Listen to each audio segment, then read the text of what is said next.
My name is Charlene Margot. I am co-founder of nonprofit The Parent Venture. We are delighted to have with us tonight Tiffany Shlain, who's going to be talking to you about her new film, The Teen Brain. Please join me in a really warm welcome for Tiffany. Take it away, Tiffany.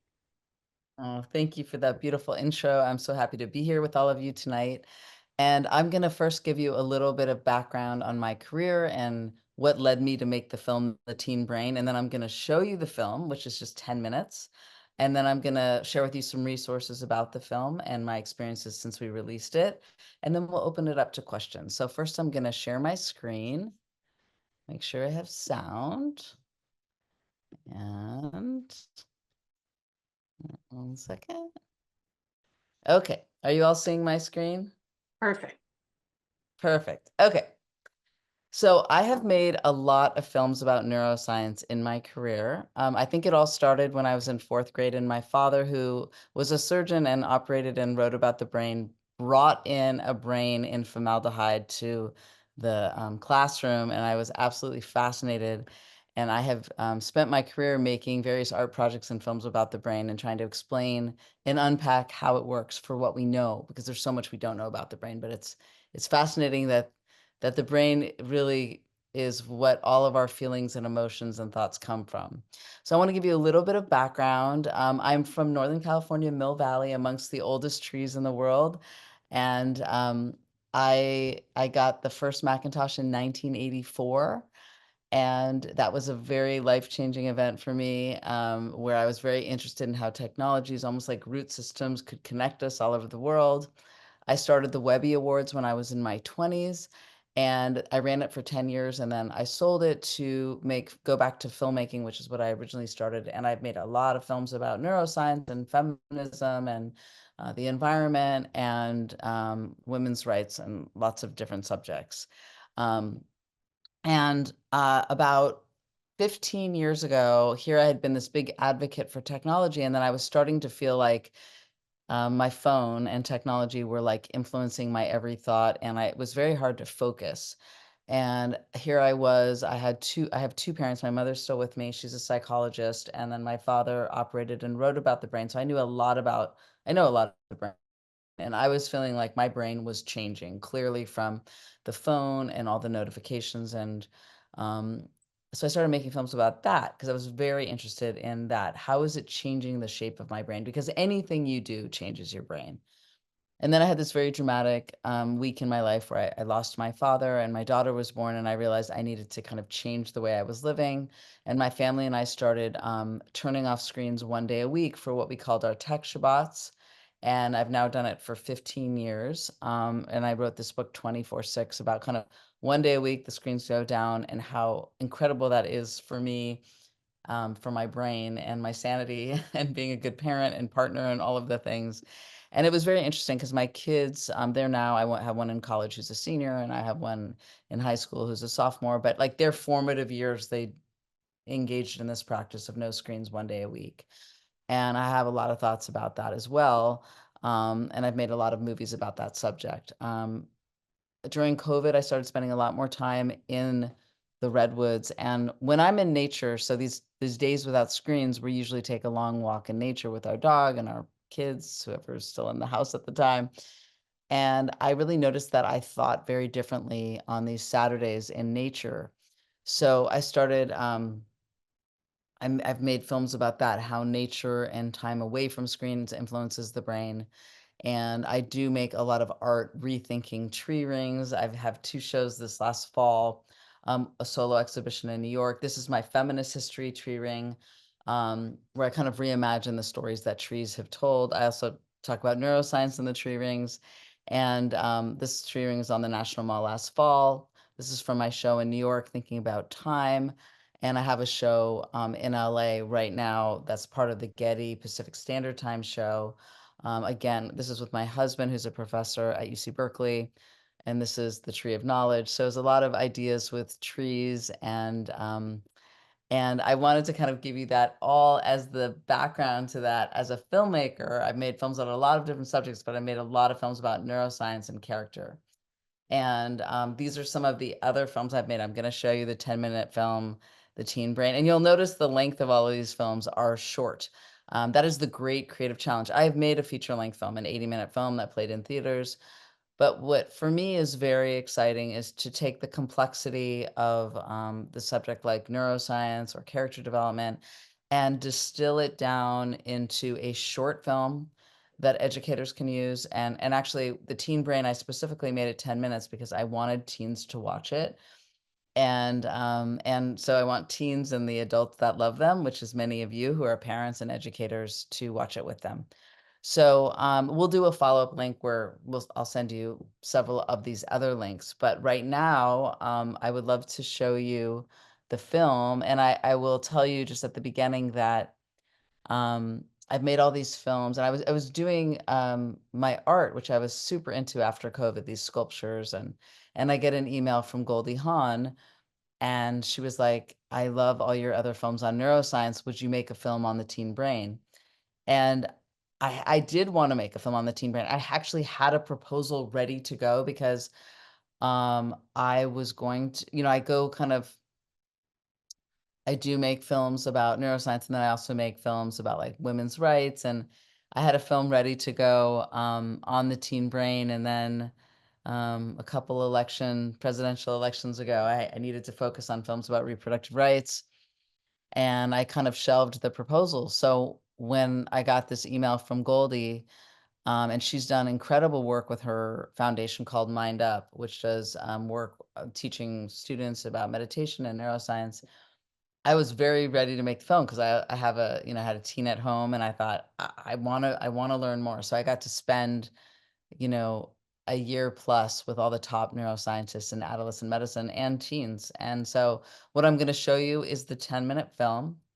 And then I'll kind of talk about some resources from the film, and then I'm going to open it up. So this next thing is the 10-minute film, The Teen Brain.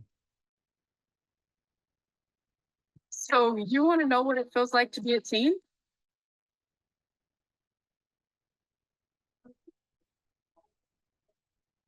A lot of it is like a roller coaster. Everything is just more extreme. School, friends, drama. It's just a lot. So what is going on in the teen brain? And we do know that the teen years are some of the most important years in human development. And people across cultures have known this, marking the teen years with rites of passage and celebration. But now we have more science than ever before to understand the teen brain and why it's such an amazing time. There's so much that I want to know about my brain.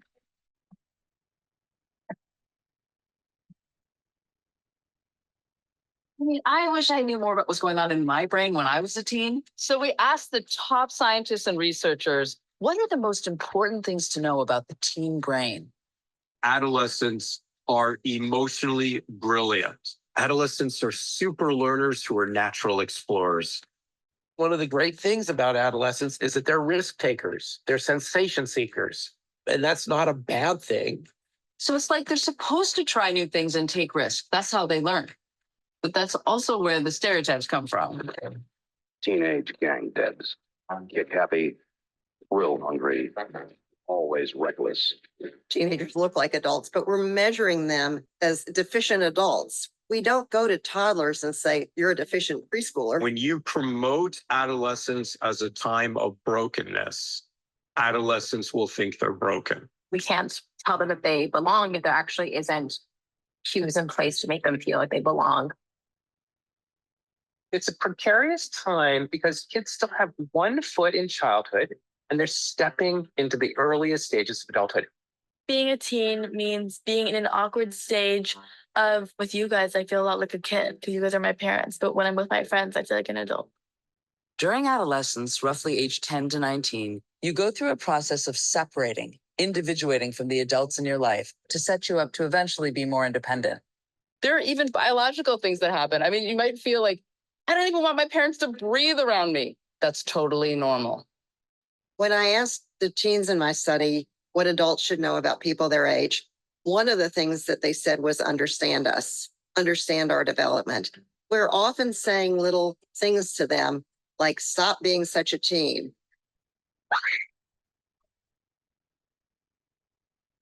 Honestly, I just wish adults would remember that they went through this too. They could really learn from who they used to be. It is an age when you have the courage to try new things. This drive to really explore novelty is a wonderful feature of how the brain is remodeling in various fascinating ways. The amygdala, which is this loud emotional space, part of the limbic system, becomes much more sensitive during this period. It actually grows in size from being flooded with hormones. No wonder you feel like you're on a roller coaster ride of emotions every day. I've been just having a bunch of emotions that I don't understand. Emotions feel so strong, and it's all like, I'm upset in this moment, and it's hard to sort of see the bigger picture. And the prefrontal cortex, which is about judgment and decision making, is just a little bit quieter during this period, growing at a different rate. You just like your mind, like it's like almost like your mind plays tricks on you. Like I felt like I couldn't get out of this mental space. The brain is changing the fundamental aspect of its structural connections, what's called more integrated. That is, the linkages will become more robust. An adolescent, even at 15, is able to do so much more than a child at 10. This is my first time doing this. I don't know what I'm doing. If you tell me the oven is hot, I'm gonna have to touch it. Every few months, we'll have a moment where we feel like we level up in consciousness. They are just in progress. And the worst part for kids about having brains under construction is the disappointment they feel when they make a bad decision. Being mentally healthy is not about feeling good or calm or relaxed or happy. It's two things: having feelings that fit the situation and then managing those feelings well. So if you're upset because an upsetting thing has occurred, you might want to talk to people who love you. You might want to go for a run. You might want to listen to your sad playlist. You might want to have a good cry. Your job is finding ways to feel better that bring relief and do no harm. And sometimes the things that make you feel better might also open up new passions. The teen brain is wired to try lots of new things to see what lights you up. What are you passionate about? People who are doing things they're passionate about and put in energy and effort and love it and are clearly loving it. That's what like forever will be the coolest thing. Where I focus my attention is going to strengthen my brain, even as it's beginning to prune itself down. Which is basically saying, pay attention to what you're paying attention to. During adolescence, your brain is incredibly malleable, and it's also incredibly susceptible. Teens are subjected to more input than probably ever before in human history. So much of what is occurring in their brain is not what they signed up for. And you have to have the neurological filter of like, this isn't all real. This isn't all true. I'm being manipulated. Now kids get sucked down rabbit holes by algorithms. Things that should be horrifying start to just become standard. And companies are taking advantage of that to influence what you do and think. And they don't always have your best interests in mind. Too much processed information is like too much processed food. It's satisfying in the moment, but leaves you feeling empty. I was actually really depressed, and it was because of social media. I felt like it was very controlling and trapping, and so that's why I deleted it. It's endless. Go, scroll. It's so easy when you're like, oh, I'm stressed, I'm gonna look at my phone or, be on Instagram or watch TikToks. I think it's so dangerous because that doesn't make you feel better. With so many stressors coming into your brain all the time, school, friends, news, social media, it's completely normal to feel stressed and overwhelmed. It's your amygdala lighting up and telling your nervous system, I'm in danger, fight or flight. But it's how you choose to respond to those big feelings that really matters. You want to build your own unique toolbox of things you can do in the moment to de-stress, regulate, and get grounded. I love to go run. I really like to draw. When I volunteered at an animal shelter, that was kind of like my calming time. Close my eyes, then breathe in and out, slowly, deeply. Breathing deeply and through your nose and not your mouth can help you regulate. By taking deep, slow breaths, you're actually triggering your body that I'm not about to run. You fill out to your belly, you activate the parasympathetic system. And the parasympathetic is calm, relaxing. And as your nervous system calms, you're able to access your prefrontal cortex again, which helps you think more clearly and problem solve. And you can take a brain break anytime, in the morning, before a big test, before a game. And there's one other thing that can really set you up well, getting a good night's sleep. We have data showing that you do not actually get as good a sleep if there is a nearby phone We are all so attached to our phones that we have to resist the impulse to engage with it even while sleeping. A good night's sleep helps you think better, get better grades, and be in a better mood. When you integrate your brain, you as an adolescent are actually taking charge of the wheel. Yes, this is a time when the highs are really high, but the lows are really low. But this is a time when you are just experiencing everything in a way that people go to movies to feel. You get to feel it, and you get to feel it now.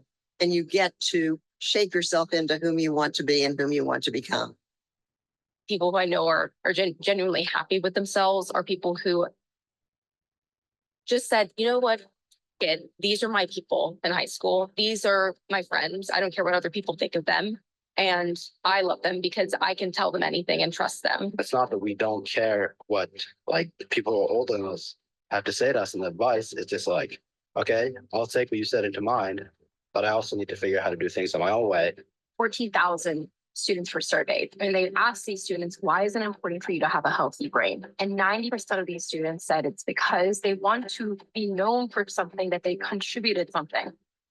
There are so many teens that have said the things that no one will say and do the things that no one has done.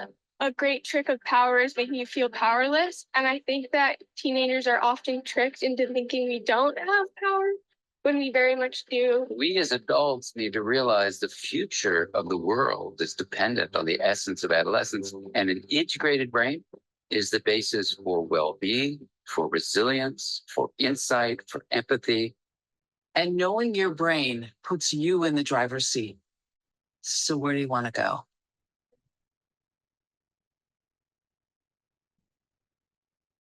Whenever I feel stressed out, I try and go on a walk with my mom. Just, reading a book or spending a little free time with family or friends.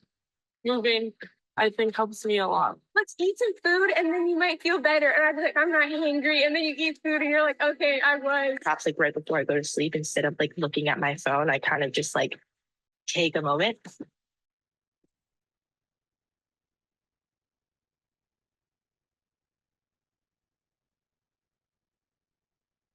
So that is the teen brain. And when we released the film, it premiered on Good Morning America this last spring. And we have discussion questions. I mean, I'm hoping that you will send the link to you in follow-up, and that you will watch the 10-minute film with your teen. And we have discussion questions based on different ages, because teens at the different ages are at such different stages of development. And I do a monthly newsletter that I've done for 27 years, that I keep people posted on my films and my art and my book. And it's called Breakfast at Tiffany's, and you can sign up at tiffanyshlain.com and follow me in all the various places here. And now I think we're gonna open it up to questions. It's really great for me to know, what you all want to know, so I can speak to that. Hi.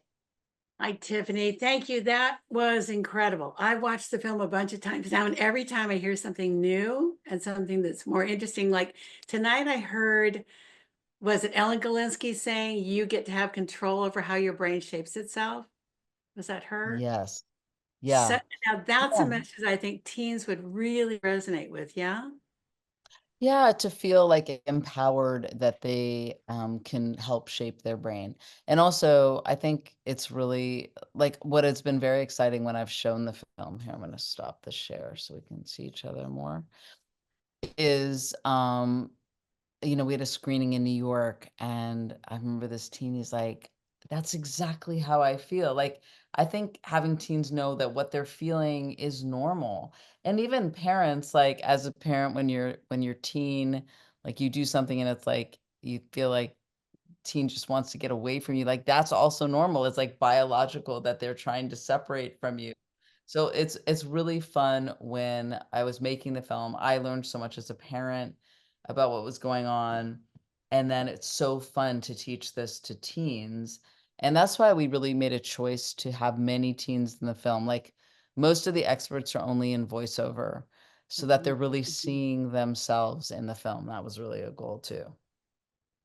When my daughter was a teenager, Tiffany, it's when the brain research was really starting to come out about when your brain is mature, like in the mid-20s. And I remember telling my daughter that. She was 16, and she looked at me and she said, "Oh, thank God, I was afraid it was going to be like this forever." I think it's really freeing for teens to hear this, right? Yeah, that it's, and I remember what it was like to be a teen. I mean, there's like exciting, but like frustrating, and you want to be taken seriously, but you're still a kid. And sometimes you just have those little kid moments. You want to just be a kid, and then you're trying to be an adult. And it's this in between time. And actually, there was an animation that one of the best parts was speaking to all these amazing experts, and over the course of a year and having these long Zooms with them. And then really trying to pull out which ideas I was going to try to create in an animation to articulate it in a new way. And that's always an exciting moment for me. But there's a shot where I show like the child and then adulthood, and they're swimming back and forth, and they're trying to make it to either side. And I think that's how I remember it feeling, was you're in this in-between time. Oh, I think I'm gonna put so I can see the Q&A and the chat. Okay. The chat. Folks, if you don't mind putting your questions in the Q&A instead of the chat, that'll help. Oh, okay. Yeah, I think it's going to post those questions, but actual questions in the Q&A if you would. Okay, let me see. I'm going to open up the Q&A part. I see some. How can I get a copy of the Well, film? they can't see So, that. You can post in the chat, Tiffany. If you want to post like those questions in the chat, you go ahead. I'm just asking the audience to put your questions for you in the Q&A. I see. Okay. So I need to type them out if I do them. I can't say them verbally, or can I? Say them. Say them. Okay, good. Yeah, I'm just wondering. Well, first of all, somebody's asking how they can get a copy of the film. We're going to send a follow-up email that'll have a link to the film and a link to the discussion questions by age. Like, and you saw we broke it down by just like 3-year age groups for teenagers, because like a 9 to 12-year-old is so different than a 16-year-old. So we really will make it very available to you. You're worried about your And teens. Bev just TikTok. posted the link, everybody, in the chat. Yeah. But we will send those follow-up questions that Tiffany's talking about for you to talk to your own child, and they're wonderfully broken out by age range. Yeah. And I think one of the best parts for me making it is when I interviewed my teen and was like, what's it like to be a teen? And no one really asked them that, and to actually not interrupt them and not tell them what it was like when you were a teen, but just be like, what are the best parts about being a teen right now? And then like, what's the hardest parts? And I learned more in that hour-and-a-half interview of interviewing my own teen. So I'd also encourage you, when you're asking these questions, like, let them speak and really listen to what they're saying, because a lot of teens just want to be listened to. And like, I love that line when one of the teens says, I would just wish you remembered what it was like being a teen. And I actually really feel like I do remember being a teen. It was a very hard time for me. My parents were getting divorced. Like, I feel like also just high school was hard. I remember it very clearly, but I think a lot of teens wish their parents remembered it more. And so I think interviewing your own teen and really listening is really good. Is this film appropriate for young adults? Yeah, for sure. I mean, it's interesting. Adolescence is, medically speaking, like 9 to 19. But you can absolutely, I think there's a lot of ideas in there that are going to resonate. Okay, and now should I go to some of the top questions, because I missed a couple? I will read them to you, Tiffany, so Okay. everybody has access, because they don't see these questions, okay? I Here's a good one. I'm really worried about teens today versus when I was a teen because of things like TikTok and all that. What do you say? I agree. I mean, I think that anything you do more of is going to shape your brain. And I think there's a lot, like, you're hopefully teaching your kids by your example you set. Your teachers are teaching your kids, but TikTok is teaching your kids a lot of things, and we don't know who's teaching them. Is it true? Is it a conspiracy? Is it to get them hooked to watch another video? So I definitely worry about the algorithm shaping our kids' brains. And as many activities that make them want to get off the phone, whether it's sports or a club or family trips, or I think that is something to be concerned about. I mean, as much as I have loved technology, I am worried about, I know, because I get into the cycle. Like, if I start liking something, I see the more extreme version being fed to me. And a teenage brain is at the most malleable state of development. So that's going to be such a more impressionable age than me that's going, okay, I don't think that's true, that I'm going to stop clicking on that. We have a discernment that teens don't have yet. So I completely agree. And I would say as many things as possible where they're not on the screen. And to try to engage them in clubs and sports and as much time as possible where they're taking a break from that. A really important line from your film that I remember is, and I don't know who said it, but you need to let teens know that they need to pay attention to what they're paying attention to, right? Mhm. And if Yeah. they're paying attention to social media, that's going to impact how they learn. Yeah, I mean, some social media is fine. Like, I'm not an anti-social media. I think it's a lot of the ways that teens feel Right. I do connected. And too. so some of it is okay, but I mean, I know that feeling where I'm like, I need to turn it off. I'm like saying to myself, I need to turn it off and really making sure, you set boundaries too. Like we make the phone and the screen out of the bedroom at 10. And it's super hard to enforce and it's an every night reminder, but that so much research shows that they're not going to have the self-control to not be checking it. So at this age, you need to be that scaffolding for them. And remind people who were not on for all of this, Tiffany, your book, 24/6, your family has a weekly day off of technology, right? Yeah, the book, I just had it here. I Right bet you behind do. me. So when my this book here, we'll put a link for that too. So this was kind of my journey of being online too much and then really doing a radical shift where we turned it off. And at the time we started it, we had a newborn and a 6-year-old. And I would say for like 12 years solid, that was their lives. Is that right? From when and then when my daughter went to college and my youngest became a teen, it was a little harder. Like we were such a family unit doing it. But the formative years, it was just like one day the screens were off and we went into nature, we cooked, we did other things. So I think it taught my kids that they can exist without screens and to be just fine.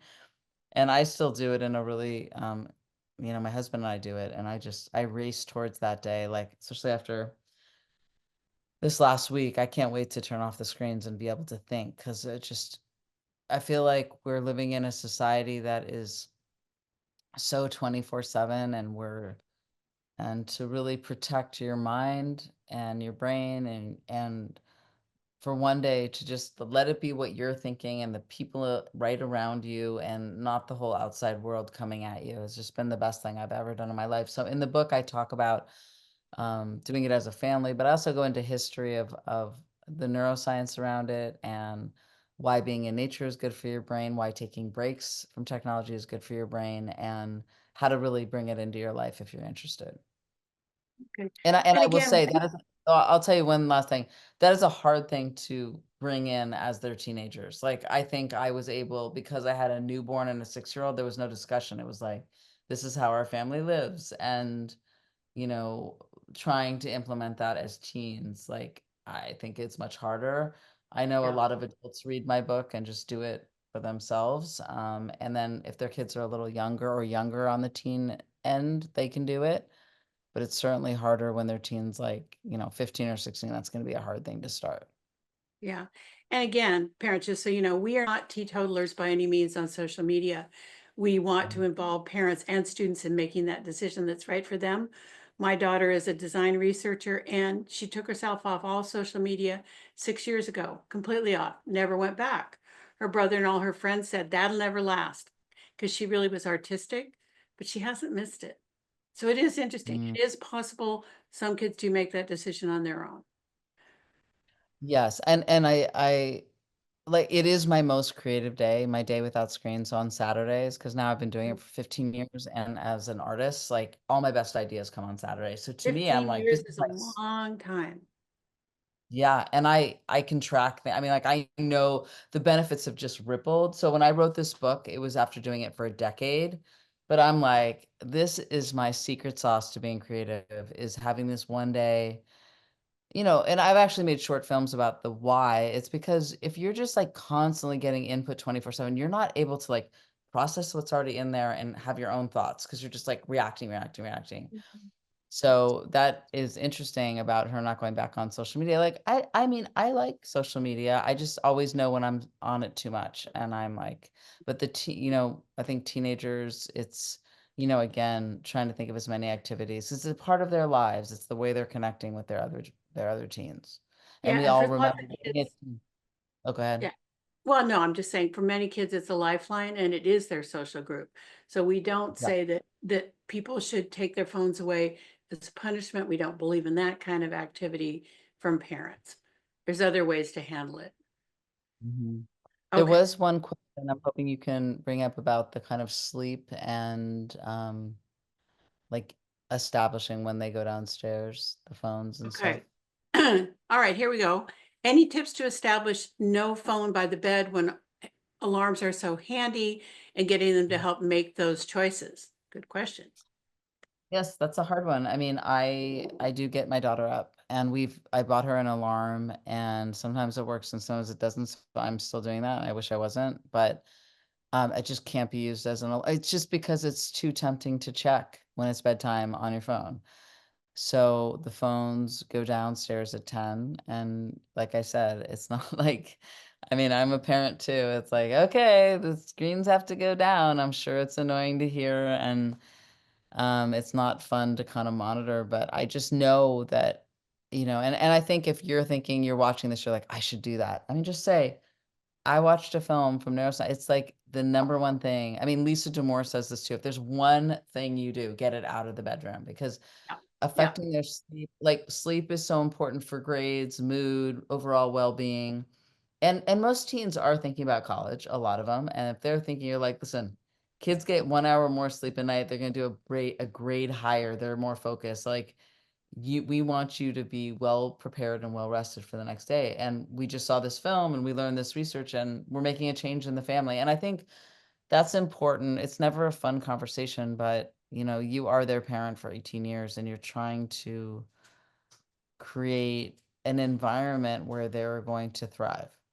And they still need some controls around it. It's just, it is what it is. So Tiffany, you've really caught everybody's eye with this 24/6 thing. So we're just going to go at it here. How Yeah. did you implement the no screens once per week? Can you talk a little bit about the nuts and bolts of it? Did they not do homework or email or talk to others by phone? We have a landline. And again, I really do go into it in depth here because it was like the best parenting thing I've ever done. Um, and I have like a guide at the back, like, what are you doing on those days? But no homework, no TV. We would just like do other things. And one of the things I would say is like, and our kids were different ages. My two daughters are 6 years apart. So they're going to each want to do different things. So we would make that day the most fun day of the week. Like, what are things you want to do? What are things you want to do? And the day was kind of built on it's a fun day, but it's just and it's interesting to think of your kids, like, what are the things they love doing that don't involve screens? And just so it was a fun family day. Like when I was growing up in the 70s, family day was Sunday and all the stores were closed. The day felt very different, but we did things together. We had family day, and it's kind of bringing back family day and saying, and we're Jewish, so we would have Shabbat on Friday nights. We always had people over. That was very fun and social.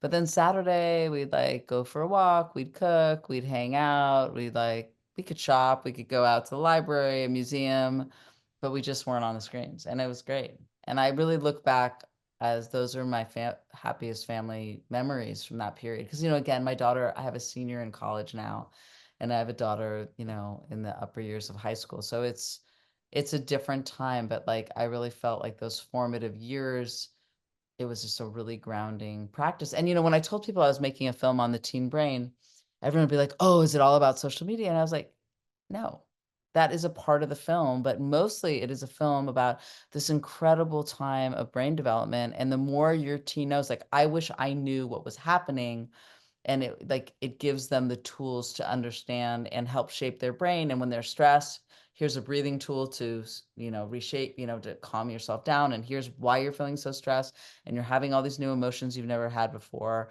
Like, I thought the film Inside Out 2 one of the parts I thought they did really well is how they said, okay, you used to have these 5 emotions and now you have like 6 new emotions you've never had before.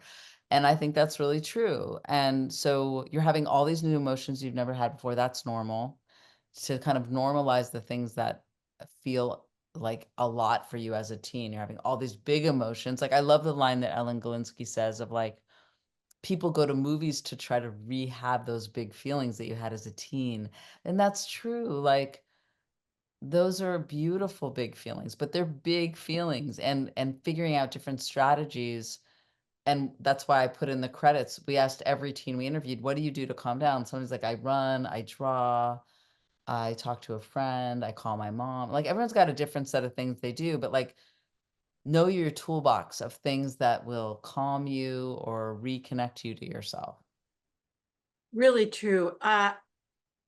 We had a science teacher in high school that I loved, and she used to say to her kids, the high school kids, your body is a Ferrari. You wouldn't put bad gas in a Ferrari, so don't put bad stuff in your really cool vehicle. And it made Yeah. a difference for them to appreciate what they had as teenagers, right? That feeling Yeah. like you captured in your film. It's so exciting. Yeah. You know, we had a Dr. Jess Shatkin wrote a book called Born to Be Wild. I don't know if you ever heard of it. And he said, basically, Yeah. teens are built for this. Somebody had to guard the cave opening at night. Those were the teenagers. So they still have that function.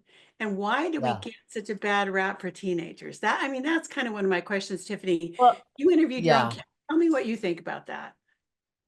Well, that's what I love about most of the neuroscientists that I talk to, from Ellen Galinsky, Kenneth Ginsburg. It's a kind of reframing. Like, if you as a parent are like, oh my God, this is such a scary time, I'm so worried they're gonna fall into drugs, they're gonna get that. Like, if you come from a place of worry, it's gonna be a bad experience. If you're like, this is an exciting time, their brain's growing, they've got these big emotions, they're taking risks, they're learning how to be brave. It's just like reframing it as an adult too. So you're both reframing it as a parent, but then also to your teen, it's like, this is exciting. Like you're trying all these new things. So I think it's a reframe is really, and I love that Born to Be Wild is like, it's exciting. You're trying all these new things and seeing what sticks and what kind of friends you want to hang around, what kind of outfits you want to wear. And it's this incredible time of formation. So we tried to really capture that excitement in it. That's right. And parents, don't call your teens' crushes puppy love, because there's nothing unreal about teen love, right, Tiffany?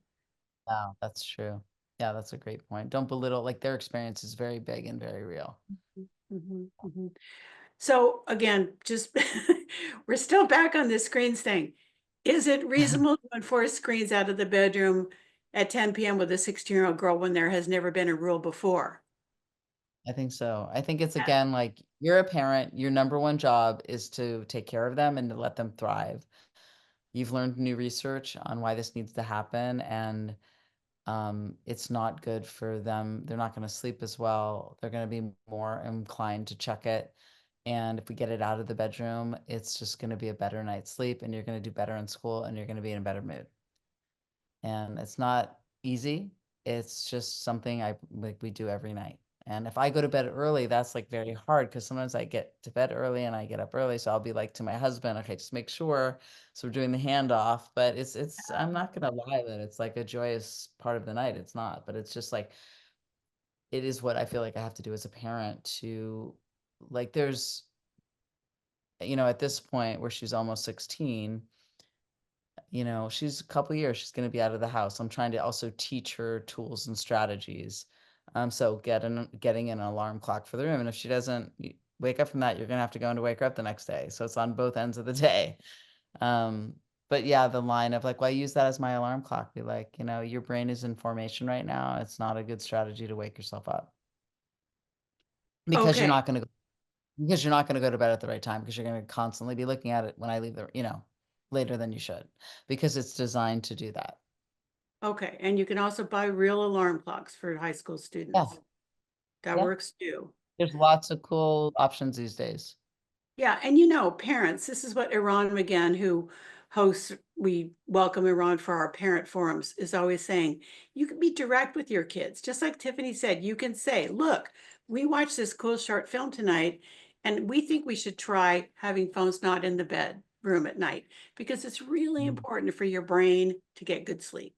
Let's try it. Let's Right, and experiment. actually show the film. I mean, Show the actually, you film. didn't watch something. This film was made, and teens really, this film speaks to teens, and we like ran it by teens, and like you didn't just watch a film and you're conveying information. Like, why don't you say, like, hey, there's this film and it was made for teens. It's just 10 minutes. Why don't we just watch it together? And I know it's harder as teens to even watch things together, but try to watch it with them. And then after you watch it and be like, you know, that section about how it's so hard to sleep when it's in the room because your brain can't not think that's in the room and it's asking me to check it. And then that can be the starting point for the conversation. Okay, because, you know, Tiffany, Ellen Galinsky, again, somebody that we love, who wrote The Mind in the Making, and she's in your film, her new book, The Breakthrough Years. We're actually bringing her this December. But she Yeah. writes, teens have a lot to say and they want to be heard. In her book, she talks about the messages. You know this. Can you tell us why? Let me see. I actually have them here. Hang on. Some of her messages are, and you highlighted them: understand our development, listen and talk with us, not at us. Don't stereotype us. We're trying to understand ourselves. These are messages that are so deep, and you've managed to convey them in 10 minutes. I think any one of those things would be incredible to talk about with your teen. Yes? Yeah. I mean, that's what we were hoping, is that, you know, distilling all these incredible ideas from Ellen Galinsky and Kenneth Ginsberg, Michael Rich, Lisa D'Amour, Dan Siegel. These are all brilliant neuroscientists and or psychologists, and they have so much experience in this. And I was trying to make it like, that's the ultimate creative challenge, is making it short so people will watch it. And they're all jumping off points for deeper discussion. So we will also send in the follow-up email, the questions you can ask your teen afterwards. And the whole goal is like teaching them what's happening in their own brain so they feel more empowered to what the feelings are, to how to calm themselves. And, you know, I think that it's that reframe. Okay. And, you know, parents, Tiffany is not a psychologist. She has done a wonderful film. So we're not going to ask questions that are based on trying to interpret psychology or neuroscience. But Tiffany, I do want to know, what surprised you in the making of this film? Was there some piece of research or somebody that said something? You mentioned that you were brought up, your dad was a physician, right? Was he actually a neuroscientist? He was a general surgeon, which at the time A he did all kinds of. neurosurgeon. Okay. Well, he So was a general surgeon that did surgery on the brain. Yeah. all right, so you were brought up in this world, but so Mhm. you're very knowledgeable. What surprised you the most in making this film? I think just listening to my own teen and just really like knowing you remember what it was like to be a teen, but it's very, very different today. And I think just being really open to, there's some things that are similar when you were a teen and there's some things that aren't. And to try to really listen and understand what those things are. And I think also what they all talked about was oh, actually, this is what I learned, which I really liked, is that they're taking all these risks to learn. Like there's one teenager in the film that says, you tell me the oven is hot, I'm still gonna have to touch it Yes. to figure. And that's how they learn. Like my daughter recently, you know, that was in the film, and I like, you know, you have to learn from experience, and you think you know what that means.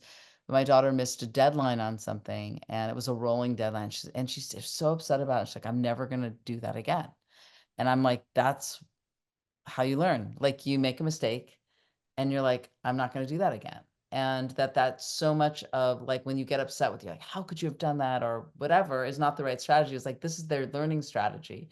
They're gonna try things. They're gonna mess up. Let them mess up. Let them figure out, oh, that if I stay up too late before a test, I am not going to have my best brain because I'm so tired. Like let them understanding so much that is the way that they're learning. That's the way the brain is built. Yeah, good point. Love that, Tiffany. So again, someone's asking, I tuned in late. How do I access the film? The link is actually in the chat, but we will also send an email Yeah, to. we'll send a follow-up. I'll send a follow-up email. You'll send it, but I'll put the link in there, discussion questions, a couple of other films, info on but it'll have everything you need. And again, I really think watching it with your team or having them watch, they won't watch it with you, but that's the best way to know they really did it. you know, and I think saying like, I would love to know your thoughts about it. Like, what did you agree with? What did you disagree with? Like, again, almost all the teens say they wish that people listen to them more.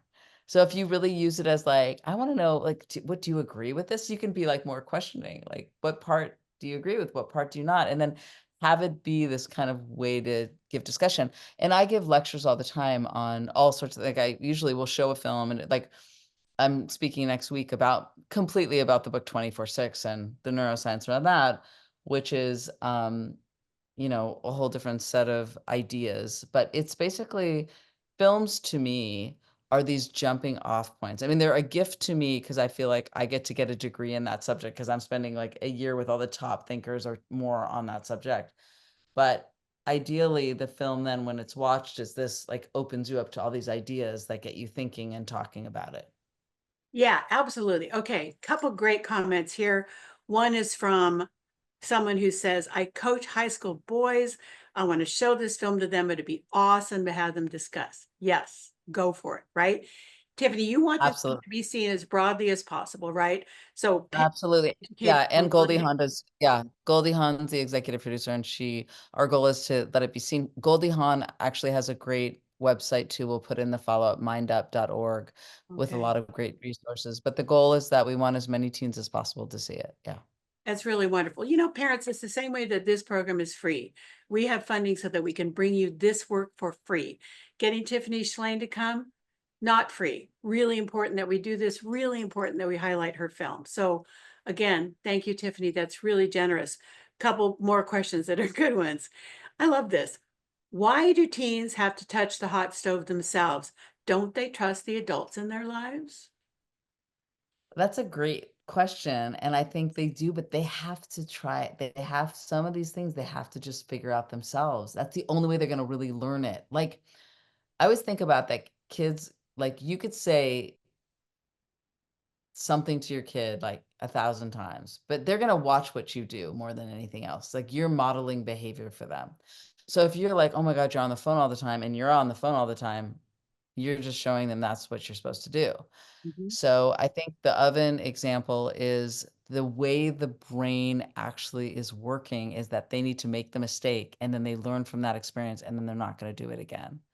So it's actually a function of how their brain develops and grows is to make mistakes. So that's why if you want to raise your kid to take risks and makes mistakes, because that means they're going to learn more, right? So if they're risk adverse, they're not going to push themselves to try something that they might make a mistake on. Absolutely. And as this one commentator says, after all, you're their parent, not their best friend. You as a parent must also model a balance of screen use and how to have respectful conversations and self-care coping tips and tricks. Well said. I think that was the biggest thing when doing the Tech Shabbat and the 24/6 is like, I wasn't just saying like it was a family thing. Like, we are all doing this. This is something we're doing as a family and it's going to be really fun. And so it wasn't like a top down. It was like, this is what we do in our family. And we have a day where we're hanging out together and we're not using screens. Well, and again, I think your film is the perfect way to open these conversations with kids. Parents, don't be afraid to say it. We saw this film, we thought it was really cool. We want to watch it with you. And then pick Yeah. out some of those little pieces that interest you. They're going to That's want right. to talk about some of these things for sure. And Yeah.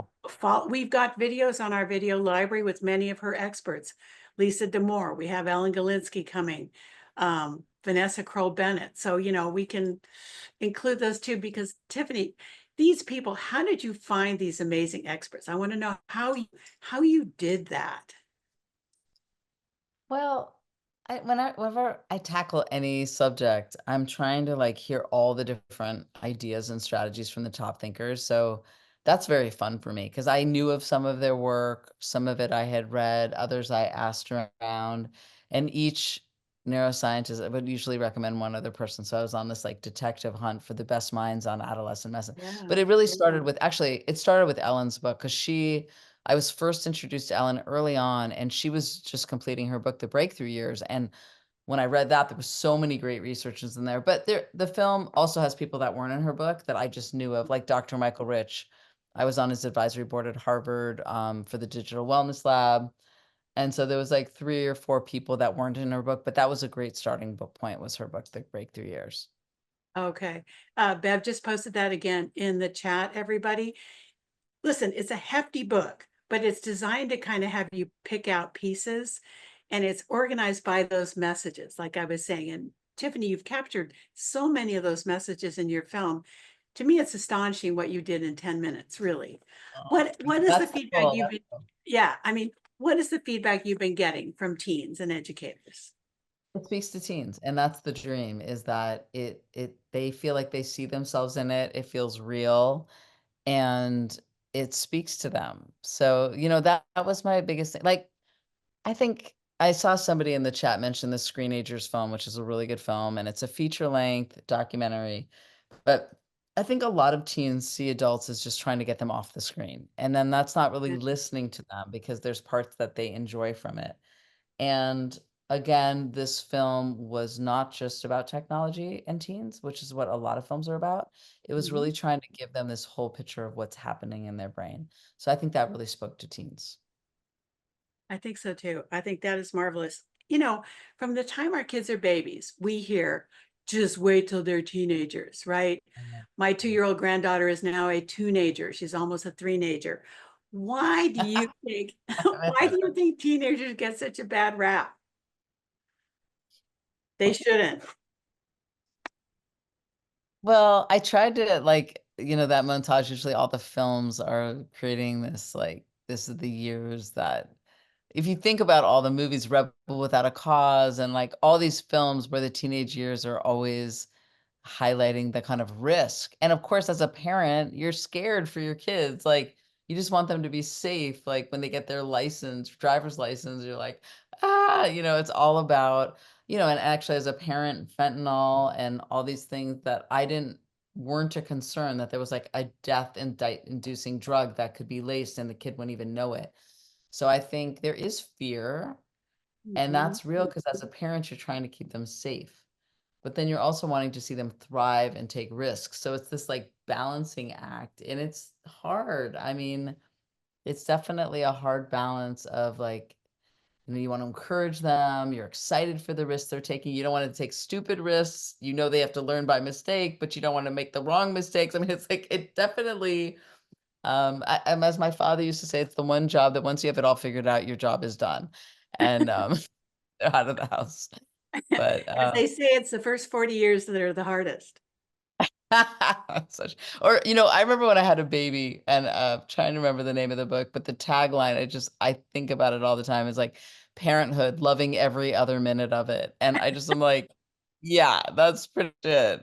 Like, it's Well, listen, the tagline of our organization, the Parent Venture, is because parenting is a growth opportunity.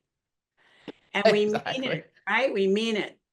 All right, Tiffany, this has been wonderful fun, but we've come almost to the end of our hour. I want to give you just a minute to give us your final thoughts on the teen brain and what we've talked about tonight. It has been such an honor having you. And everybody, your questions have been great. All the comments in chat. Yeah. Thank you all. This has been wonderful. I think really reframing it, that this is an exciting time and for your teens, and it can be for you, because I know, I mean, it's been very fun. I'm really enjoying the way my relationships with both of my daughters have like evolved and become more interesting when they get older. And I think that, they're part of the teen years that are hard, when they're trying to separate from you. I mean, I think that section in the film, they're trying to individuate. So when you might think, God, they're being so rude to me or mean, they're just doing whatever they can to try to separate. And actually, that helped me. When I learned that, I stopped taking it as personally, because and again, like, here's the science. So you're going to understand this is normal. Don't take it personally.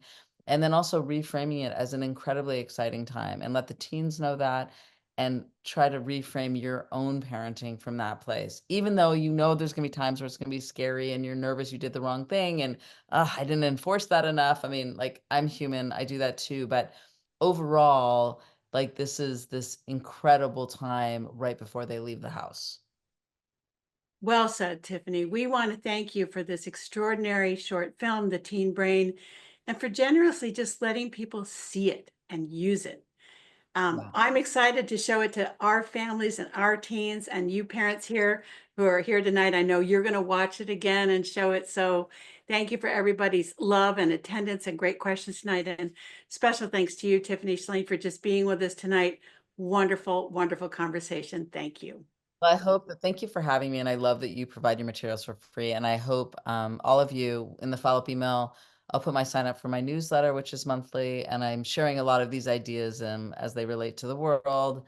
I'd love to stay connected with you all, and I know that this has been a big day.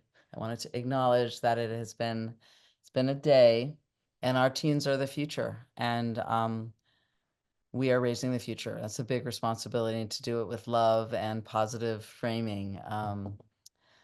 Yeah. Yeah, I think actually looking back, this was the perfect thing to do tonight. Yeah, they are the future. They're watching everything happening, figuring out how to Exactly. plug in. Exactly. So thank you, thank you, thank you, everybody, for being on with us. Take care, everyone. We hope to see you again soon. Thank you, Tiffany. Good night.